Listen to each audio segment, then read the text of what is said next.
Looking to enhance your Facebook account security on PC? Let's walk through the steps to enable login alerts. To begin, open facebook.com in your web browser. Once on the site, locate your profile picture on the left side of the page. Click on your profile picture, and then select Settings and Privacy from the drop-down menu that appears.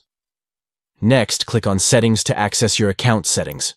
Within the Settings menu, find and click on Security and Login. This section contains various security settings for your Facebook account. Scroll down until you find Login Alerts and click the Edit button next to it. Here, you can customize your login alert preferences. Toggle the switch to turn on login alerts, allowing Facebook to notify you of any login attempts on your account. Don't forget to save your changes by clicking on the Save button at the bottom of the page.